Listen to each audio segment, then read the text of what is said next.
Hello guys, I just transcended that my bathing water is ready.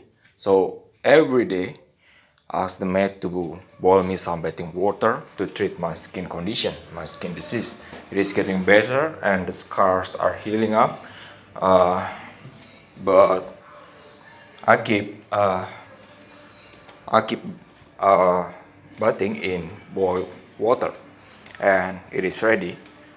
And I'm going to ask if it is correct.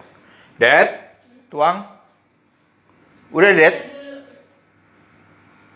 Oh, she didn't know about it. But I just transcended while there's no one around the stove that my bathing water is ready. She has yet known about it. Udah ya?